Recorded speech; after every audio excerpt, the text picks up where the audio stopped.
TJ here with ACHV PEAK, and today we're going to be reviewing the RitFit leg press hack squat combo. And this thing is advertised to do three things: leg press, hack squat, calf raises. But actually, one of my favorite moves, my favorite move is the reverse hack squat. And the reason for that is going to be, to me, it feels the most like what an actual barbell back squat feels like. And so that is my favorite movement, followed by hack squat, leg press, and then calf raise.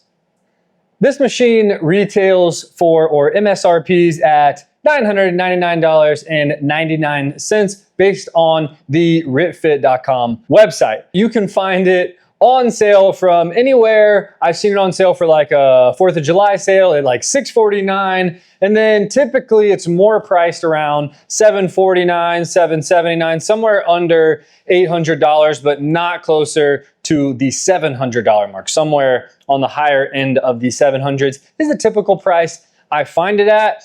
This unit is advertised as a compact leg press, and to me, I think it fits the bill really well because it actually has the weight pegs that you use to load it underneath the unit instead of on the outside, thus taking up 14, 17 inches additional width.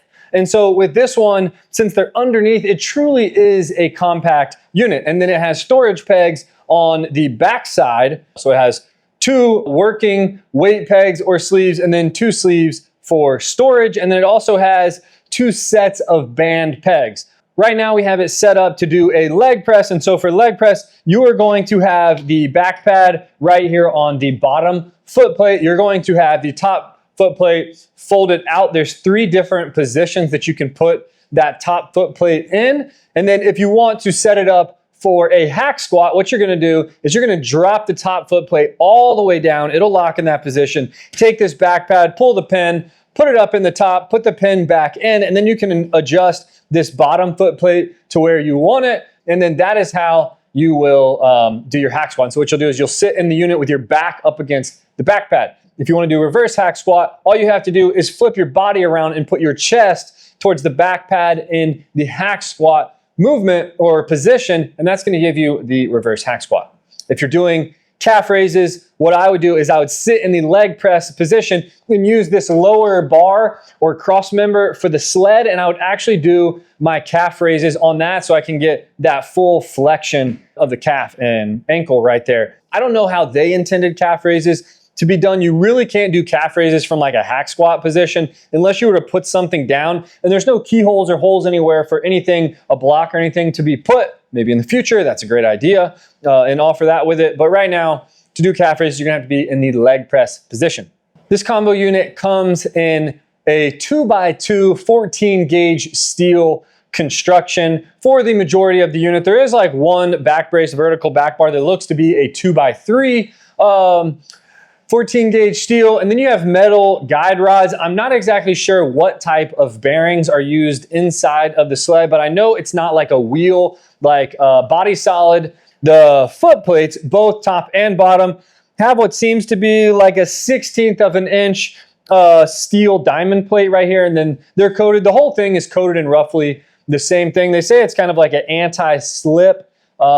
It's for sure some type of powder coating. I wouldn't really list it as anti-slip. I wish it was a little bit grittier right here, but again, that's a diamond plate finish, 1/16 inch steel. And then all right here is going to be 2x2 tubing, again, on the bottom foot plate, and the top is like a 1x2 steel tubing instead of the 2x2.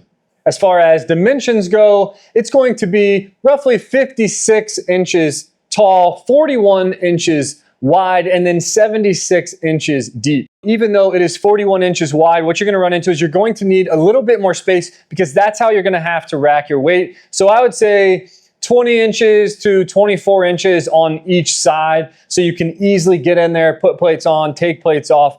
And then if you're going to use those back storage pegs, you're gonna have to add distance on that depth right there. And so if you have like a standard weight plate that I believe they're like 17.5 inches, so you're gonna end up having to have 7 to 10 inches of extra space. So call it 86 inches of space for the depth if you're planning on using the back weight pegs. On the website, I noticed that it said a 1,200 pound weight capacity. I do not have enough plates to load on here. Actually, I don't have enough of the style of plates to load on here. I have enough overall weights in here, and I think I can only load about 7 plates onto each side, and that's not gonna equal the 1,200 pounds that they're talking about.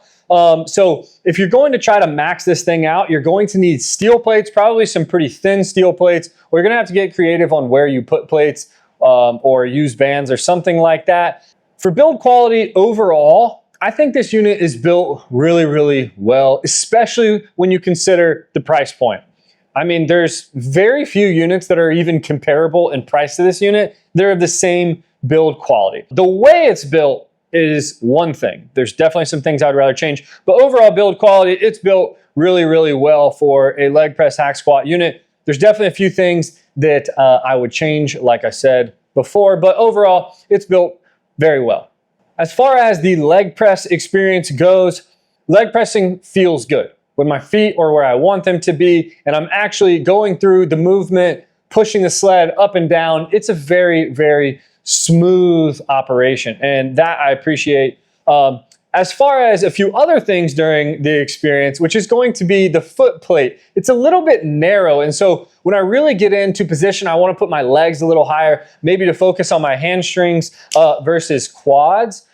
I wish that the plate was a little bit wider and maybe even a little bit taller. Like as you can see right here, it comes down. It could actually come out another 1.5 to 2 inches on each side. And then maybe an extra inch or 2 on top. I really do wish that foot plate at the top was a little bit bigger. Outside of that, another thing is going to be, you have 60-ish, 61, just under 61 inches of range of motion on the steel glides for the sled, and that's fantastic. I wish that that range of motion was shifted down and the bottom was more closer to down here. So shift it down 5 or 6 inches, and that to me would be the perfect spot, because when I'm doing leg press, and almost no matter what position I have this bottom plate, even if I have it lifted all the way, when I'm doing leg press, I come down, I bottom out the range of motion of the machine before I personally bottom out my range of motion. So what happens is I'll come down, I'll hit the stops, and then I can push off the stops. And that also happens when I'm doing a hack squat as well.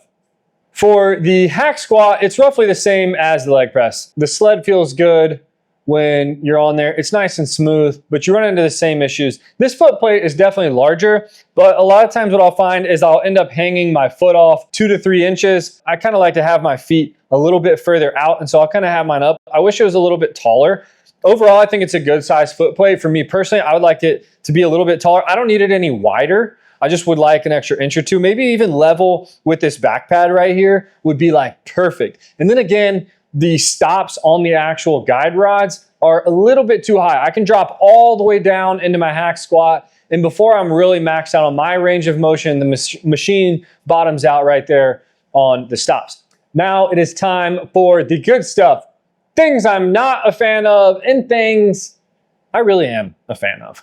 So first off, things I'm not a fan of is going to be the range of motion. I wish that my 60 inches of range of motion on my guide rods was pulled down 4 to 6 inches.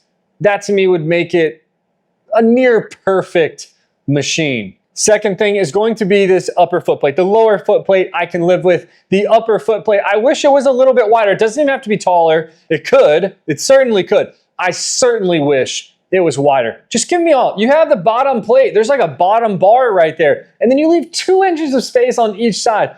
Just extend the foot plate just those 2 inches. And then maybe add an extra 2 inches to the top. Come on, just a little bit. That's all I'm asking. It's not a ton of changes. And I really think we could have hit the nail on the head, and this thing would be the ultimate compact leg press. There would literally be no competition to me after that. Those two things are my biggest.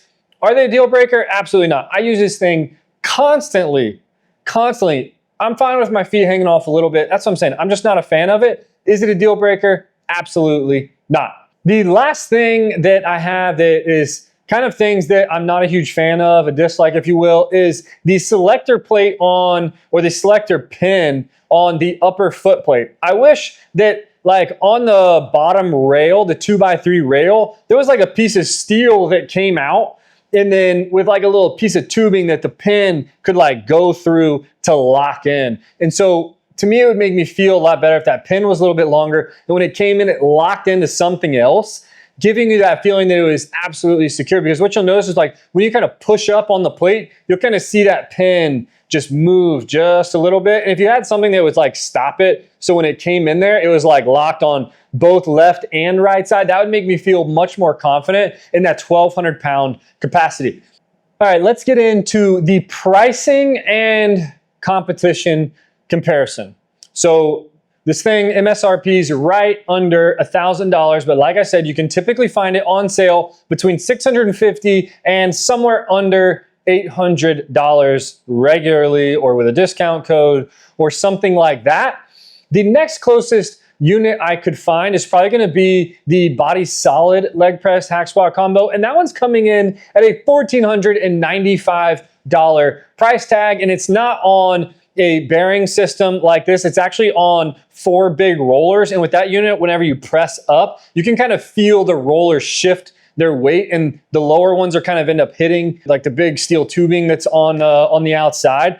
It's still a smooth unit, but it double the cost, and it takes up right around the same amount of space as this. So for me, I'm going to choose the RitFit over the Body Solid. Next up, we're going to go with the Titan Fitness unit, which is going to come in, I believe, somewhere around like $1,700 mark. And to me, that one is going to look pretty similar to the Body Solid unit, except with that one, with the Titan, I believe you have the weight pegs at the top and they stick out. So now you're at over double the price, and it takes up even more space for a compact leg press hack squat. I honestly feel like once you have the weight pegs on the outside of the unit, we are no longer in that compact space. We're now in like a traditional leg press or hack squat space, because now we're talking 6 feet, 7 feet of space is going to be needed to load those up. And so it's over double the price, takes up more space. It looks to be built just like the Body Solid unit with a few little changes. And so for me, again, the RitFit is a better fit for me. The closest unit I could find is going to be the Bells of Steel leg press hack squat unit. That one, I believe, comes in at $1,899 as well. The Bells of Steel leg press hack squat unit looks very, very similar to this one with like 1 or 2 little upgrades, but I don't think that $1,100 price increase warrants a few minor upgrades that don't necessarily increase the functionality and change the dislikes, like the lack of range of motion, the smaller foot plate. It doesn't really satisfy any of those issues. And so for the $1,100 extra, I don't think it's worth it. Overall, I think the RitFit leg press hack squat unit is going to be the most cost-effective or budget-friendly residential compact leg press hack squat unit that you're going to find on the market from a relatively larger and well-known fitness company. RitFit, in my opinion, is a pretty good well-known one. Bottom line, if you're looking for a compact leg press hack squat unit that is certainly budget-friendly, I think the RitFit unit is going to be a machine worth looking at. Is it a perfect unit? No. Does it have its flaws? Yes. Is it a really nice functioning unit? Yes, it absolutely is. Overall though, it is a great unit. It feels good while you're using it. It feels stable. It feels strong. It doesn't take up a lot of room. And to me, it's a really, really good quality unit. I would still recommend it. I still enjoy using it, and I'm going to keep using it. It's a great unit. Why not? If you're interested in getting the RitFit leg press hack squat combo unit, then you can check them out at ritfit.com. I will post a link down in the description below with a discount code. So be sure, go check it out if you're in the market for one. They are a great unit. I love using mine. I cleared out space for it just so I could have one of these in my garage. They're great units. I've said it once, I'll say it again. It's a fantastic unit. Hope you guys enjoyed this review. Be sure, let us know if you have a RitFit unit, what you think about your leg press hack squat machine. We want to hear from you on that. And then if you want to see us review other pieces of workout equipment, be sure, post those in the comment, and then we'll see if we can get around to reviewing those as well.